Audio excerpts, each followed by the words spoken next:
Perkenalkan, saya Fabiola Devina dengan NIM G00215.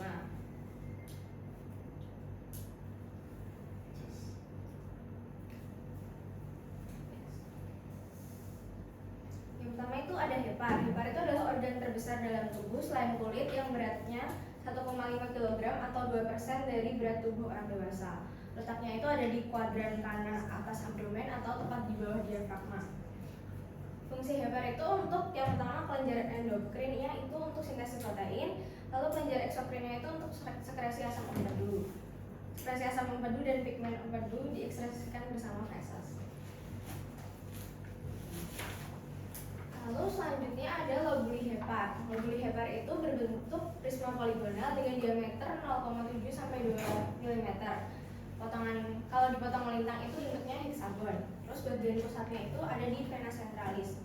Untuk sudut-sudut luar lobulinya itu adalah canalis porta. Terus lobuli hepar ini terbagi menjadi tiga zona. Yang pertama itu zone of permanent function, yang kedua intermediate zone, lalu yang terakhir zone of permanent response.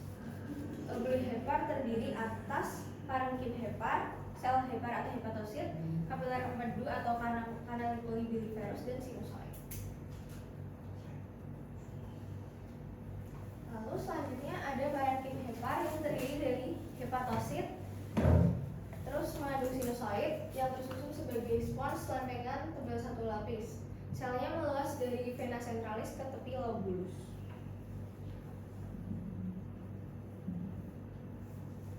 Lalu selanjutnya sel hepar atau hepatosit. Sel hepar ini tuh bentuknya poligonal, terus nukleusnya besar, bulat, dan permukaannya halus. Sitoplasmanya bersifat eosinofilik. Lalu jumlah mitokondrianya lebih banyak daripada jumlah retikulum endoplasmik.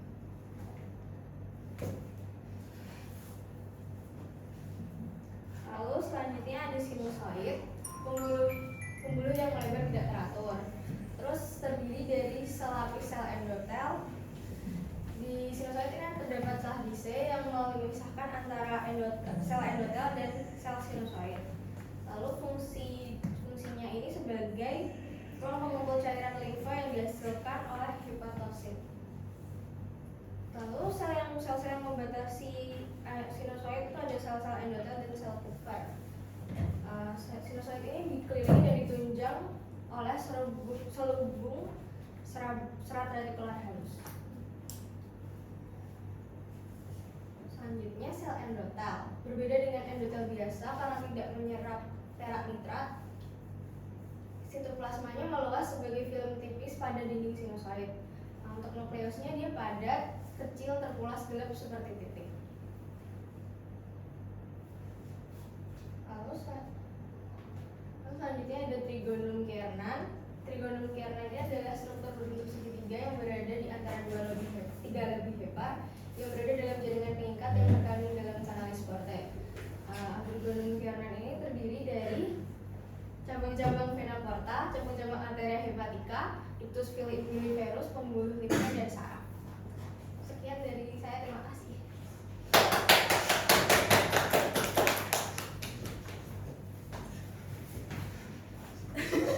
Selanjutnya dari saya mau menjelaskan tentang sel Kupffer. Kan nama saya Raffi Adelia. Yang pertama sel Kupffer. Sel Kupffer itu dia sebagai sel fagolitik. Nah, dia itu bentuknya stelat, habis itu nukleusnya besar, dan dia itu lebih besar daripada sel endotel yang dijelaskan oleh Fai tadi.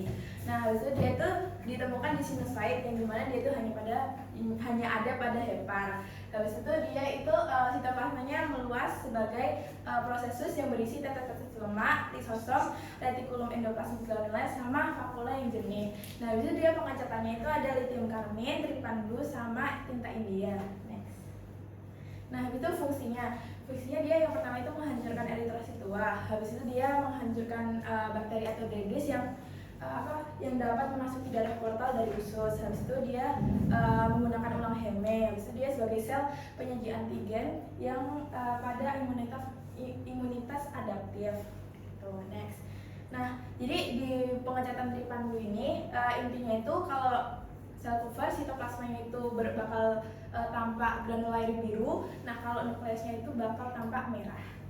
Sekian dari saya, terima kasih.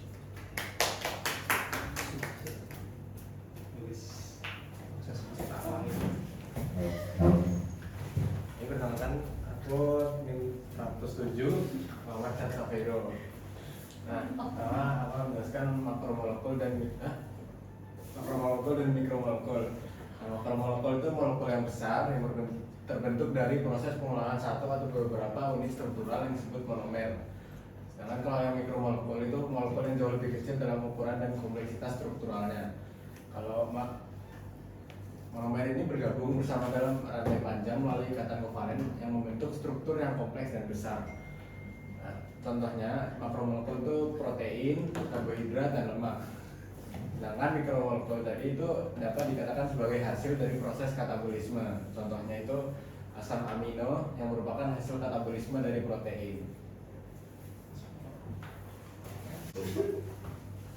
Baik, selanjutnya saya akan melanjutkan untuk yang nomor 3. Perkenalkan, saya Dian Cynthia dengan NIM G093 Baik, sekarang jadi saya akan menjelaskan apa itu metabolisme dan jenisnya. Jadi untuk metabolisme sendiri adalah reaksi biokimia dalam tubuh makhluk hidup yang melibatkan substrat dan enzim untuk menghasilkan produk. Nah, metabolisme ini dibagi menjadi 2, yaitu katabolisme dan juga anabolisme. Nah, untuk katabolisme sendiri yaitu pemecahan makromolekul menjadi mikromolekul dengan menghasilkan energi. Contohnya itu glikolisis dan glikogenolisis. Nah, sedangkan yang anabolisme itu adalah pembentukan makromolekul dari mikromolekul dengan membutuhkan energi. Contohnya adalah sintesis protein, sintesis lipid, glukogenesis dan juga gluconeogenesis. Nah, untuk perbedaannya sendiri yaitu katabolisme itu mengubah senyawa organik menjadi senyawa anorganik, sedangkan anabolisme mengubah senyawa anorganik menjadi senyawa organik. Lalu katabolisme itu mengurai molekul kompleks menjadi sederhana, sedangkan anabolisme menyusun molekul sederhana menjadi molekul kompleks. Nah, katabolisme itu menghasilkan ATP, sedangkan anabolisme menggunakan ATP. Lalu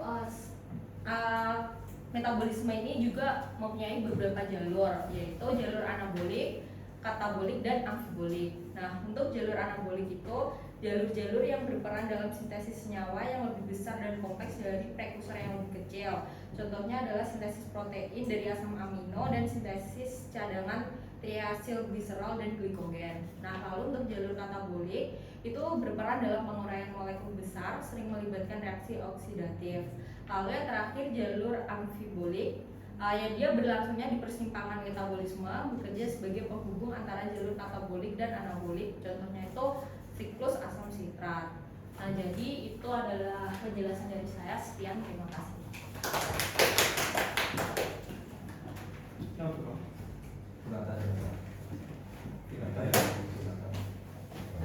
Baik, selanjutnya nomor 4 itu adalah jelaskan gangguan metabolisme pada kasus tersebut. Jadi pada kasus tersebut itu kan pasien datang dengan keluhan utama itu lemas, dan hal tersebut berkaitan dengan gangguan metabolisme tubuh akibat dari kekurangan makromolekul berupa karbohidrat, protein, dan juga lemak. Makromolekul tersebut adalah suatu sumber penghasil energi. Karbohidrat sendiri adalah makromolekul yang monomernya yaitu adalah glukosa dan menembus sawar darah otak. Apabila asupan karbohidratnya berkurang, maka hasil energi yang dihasilkan dari metabolisme karbohidrat juga berkurang, dan jumlah asupan karbohidrat yang tidak cukup itu dapat diantisipasi dengan pemecahan glikogen yang disimpan dalam tubuh melalui proses glikogenesis. Next. Nah, untuk skema gangguan dari metabolisme tersebut adalah seperti ini. Jadi terlihat dari adanya mata dan kulit yang kekuningan itu menandakan adanya gangguan fungsi hepar atau hepatitis. Tapi diagnosis ini tuh masih diagnosis sementara karena masih ada pemeriksaan lebih lanjut terkait hepar, seperti adanya pemeriksaan albumin, globulin, bilirubin, SGPT, dan juga SGOT. Sekian, terima kasih.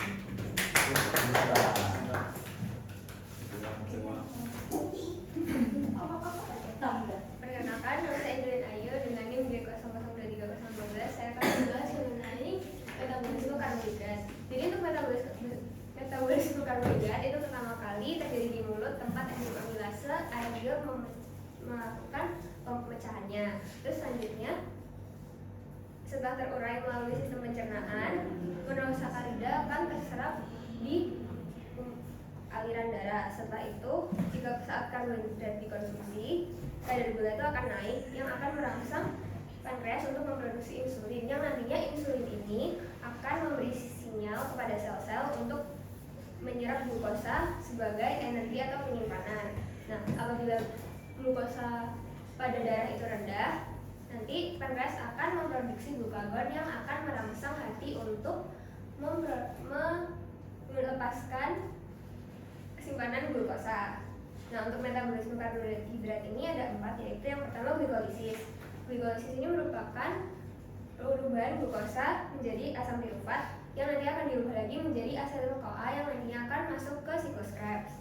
Terus yang kedua ada glikogenesis, yaitu perubahan glukosa menjadi glikogen yang akan disimpan di hati sebagai cadangan energi.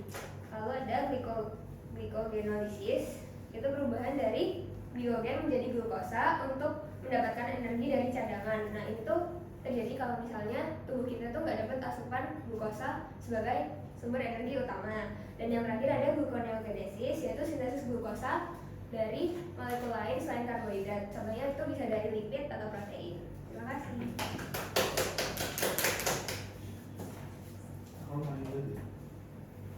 Perkenalkan, saya Talia Laksita dari NIM G002391. Di sini saya akan menjelaskan pencernaan protein. Jadi pencernaan protein ini dimulai saat berada di lambung. Jadi chip selnya akan menghasilkan pepsinogen yang akan diaktifkan oleh HCl menjadi pepsin. Lalu protein yang telah diubah menjadi proteosa dan pepton masih belum bisa diserap. Pankreas akan membantu proses pencernaan protein dengan mengeluarkan bentuk zimogen dari tripsin dan kimotripsin lewat pars eksokrin. Lalu pencernaan kemudian dilanjutkan ke usus halus dengan dibantu beberapa enzim. Pada usus yaitu ada endopeptidase, yaitu memutus ikatan peptida rantai protein menjadi peptida dan polipeptida. Contohnya adalah tripsin dan pepsin. Lalu yang kedua adalah eksopeptidase, itu memecah protein dari ujung rantai polipeptida. Contohnya adalah tripeptidase dan juga dipeptidase. Nah, terus ada karboksipeptidase itu memotong pada ujung karboksi bebas dan aminopeptidase memotong pada ujung amino bebas. Jadi prosesnya itu yang pertama enzim enterokinase di usus itu akan mengaktifkan tripsinogen menjadi tripsin, lalu kimotripsinogen akan menjadi kimotripsin, prokarboksipeptidase akan menjadi karboksipeptidase, lalu polipeptida akan menjadi peptida. Di usus halus akan terjadi proses dari enzim aminopeptidase, peptida menjadi peptida ujung rantai amino menjadi peptida yang asam amino bebas, lalu di enzim yang selanjutnya adalah enzim dipeptidase akan mengubah dipeptida menjadi asam amino bebas. Pada proses ini tuh protein telah menjadi asam amino atau mikromolekul dengan bantuan steapsin, kemudian asam amino akan diabsorpsi di jejunum.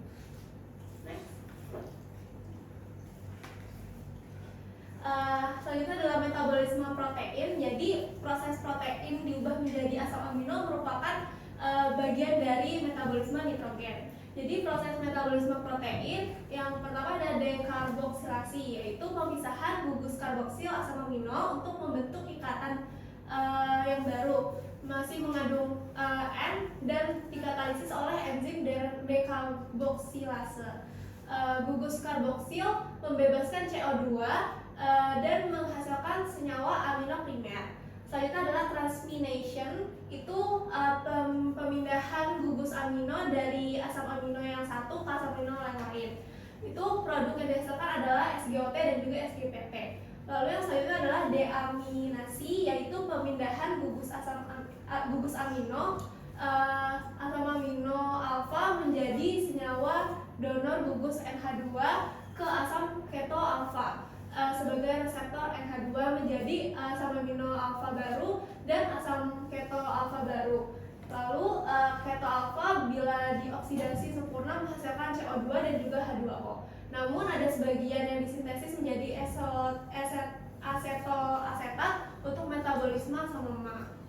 Lalu selanjutnya melihat dari gambar di bawah itu, NH3 merupakan zat yang berhubungan dengan metabolisme asam amino. NH3 itu memiliki jalur khusus sendiri. Jadi pertama kan ada protein menjadi asam amino, polisakarida menjadi glukosa, lipid menjadi asam lemak gliserol. Terus untuk selanjutnya adalah kepirufat. Lalu untuk yang asam amino sama asam lemak gliserol langsung bisa ke asetil-CoA. Jadi dari pirufat ke asetil-CoA, lalu masuk ke siklus asam sitrat dan kemudian menghasilkan NH3, H2O dan juga CO2. Hepan membantu pengubahan gugus amino dan NH2. NH2 diubah menjadi amoniak karena molekul N yang tersisa nantinya akan masuk ke amoniak. Amoniak yang telah berubah menjadi urea akan dikeluarkan melalui urin. Sekian, terima kasih.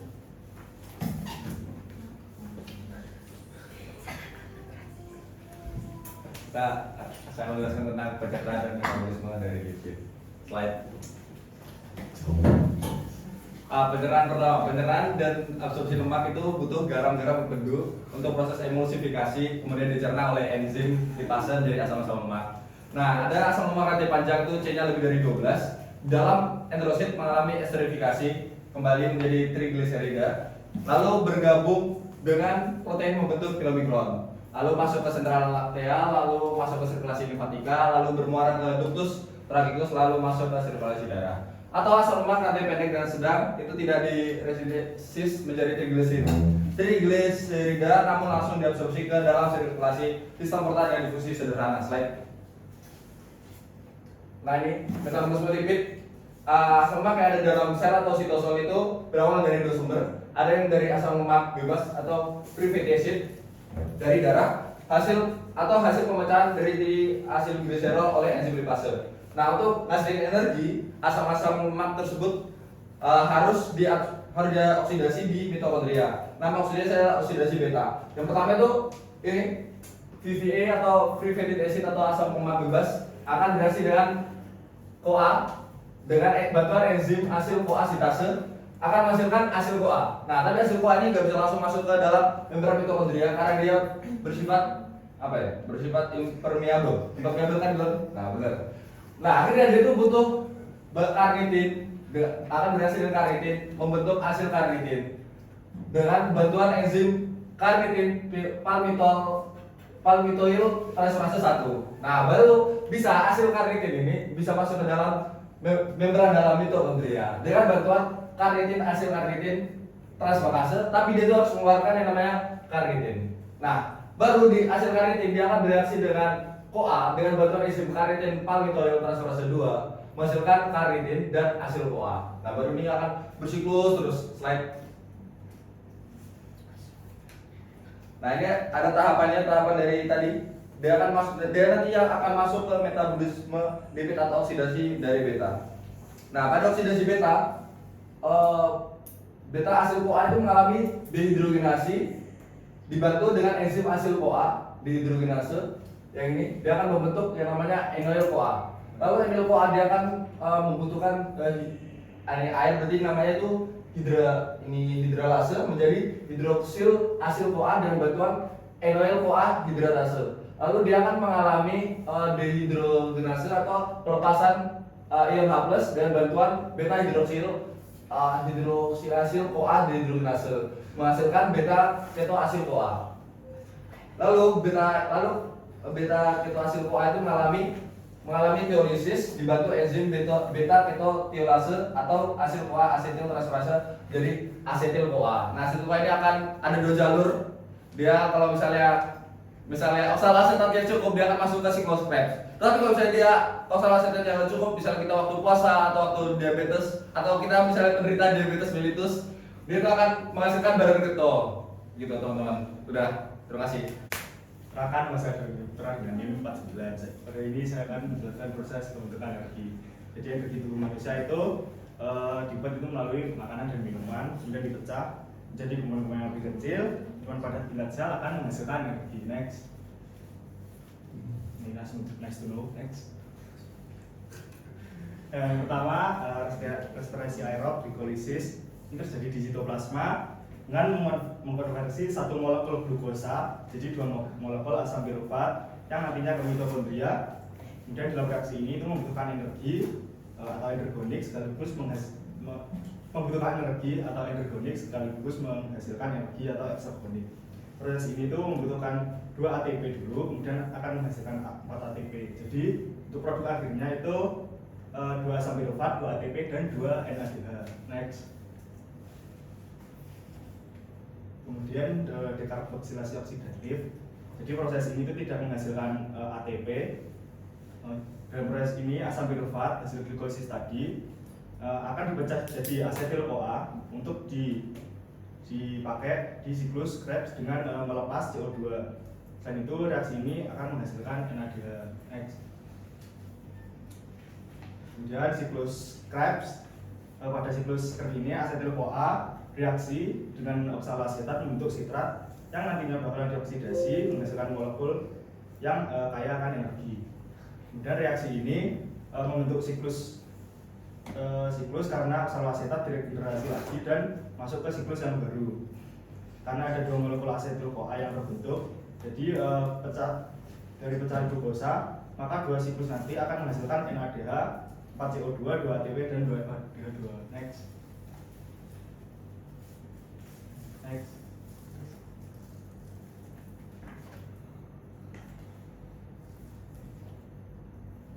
Transport elektron.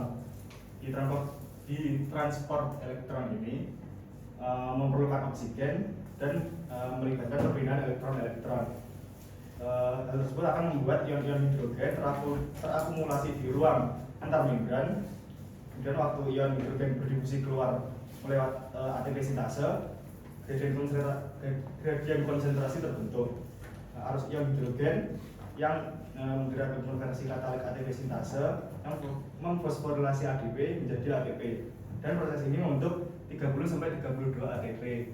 Tapi ada sumber lain yang menyebutkan akan terbentuk 38 ATP. Next. Kemudian respirasi anaerob. Next. Untuk pembentukan asam laktat, jadi di otot manusia ini dapat melakukan respirasi anaerob yang sesuai dengan namanya, dia tidak membutuhkan oksigen.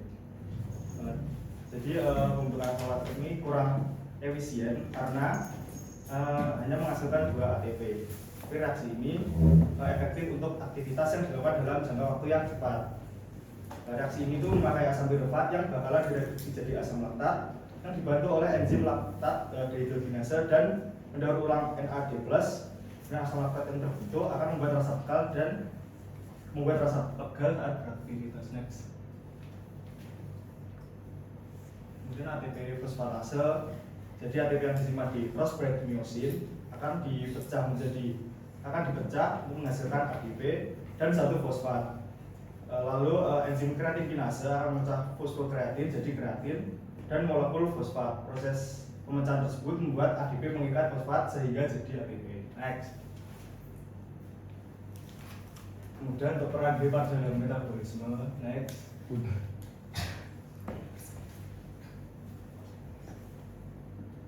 Jadi hepar itu berfungsi untuk memproduksi empedu yang bisa memberikan kemudahan pada pencernaan lemak di dalam intestinum.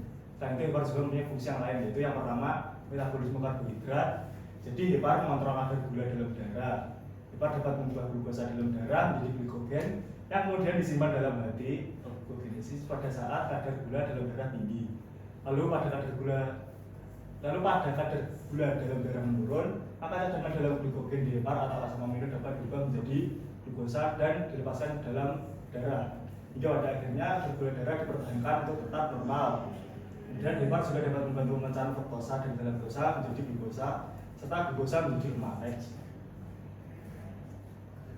Kemudian di metabolisme protein, hepar berfungsi untuk mengubah gugus amino dan NH2. Dan asam-asam amino dapat digunakan sebagai energi atau diubah menjadi karbohidrat dan lemak. Kemudian NH3 yang telah diubah menjadi urea akan menjadi substansi beracun dan dikeluarkan melalui urin. Kemudian sintesis dari hampir seluruh protein plasma. Kemudian untuk metabolisme lemak, hepar itu membantu proses beta oksidasi, di mana hepar mampu menghasilkan asam lemak dari asetil-CoA Kemudian asetil CoA yang berlebih akan diubah menjadi badan keton. Dan lipoprotein akan disintesis saat transportasi asam lemak dan kolesterol dalam sel. Sintesa kolesterol dan fosfolipid juga menghancurkan kolesterol menjadi garam-garam berlebihan serta menyimpan lemak. Next. Oke, selesai. Cukup sekian dari saya. Assalamualaikum warahmatullahi wabarakatuh. Waalaikumsalam warahmatullahi wabarakatuh.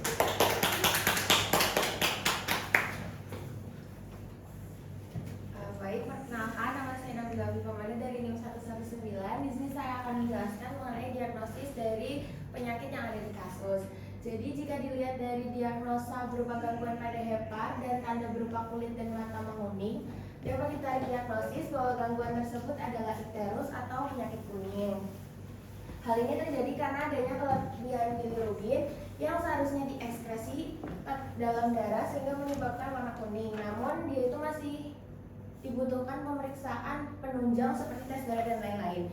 Jadi nanti bilirubin itu merupakan hasil dari pemecahan hem akibat dari penghancuran sel darah merah oleh sel retikuloendotel. Nanti hem ini akan mengalami oksidasi dan juga dia melepaskan karbon monoksida dan juga besi. Kemudian nanti dia akan menjadi biliverdin. Kemudian nanti ada enzim namanya biliverdin reduktase, dia itu akan mereduksi biliverdin menjadi bilirubin yang tidak terkonjugasi. Setelah dilepas ke plasma, bilirubin tidak terkonjugasi ini nanti akan berikatan dengan albumin, kemudian berdifusi ke dalam sel hati.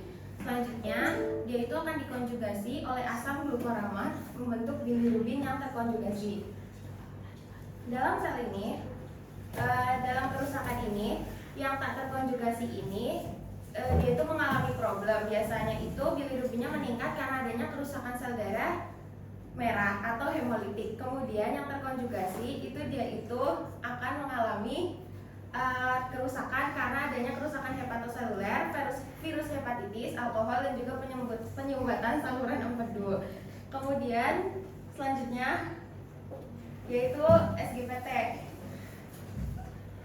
SGPT itu dia itu ditemukan dalam sel hati dan dia itu efektif untuk mendiagnosis destruksi hepatoseluler. SGPT itu dia itu memiliki enzim yang namanya aminotransferase. Dia itu memindahkan gugus amino antara alanin dan juga asam ketoglutamat. Kemudian untuk nilai normal dari SGPT itu dia itu sekitar 7 sampai 56 mikroliter. Kemudian yang kedua itu ada SGOT. SGOT itu tinggi di otot jantung dan hati, sedang di otot rangka, ginjal dan pankreas, kemudian rendah di darah. Nah, SGOT ini kalau meningkat dia itu bisa jadi buat mendeteksi infark dari jantung. Buat nilai normalnya itu sekitar 5 sampai 40 mikroliter.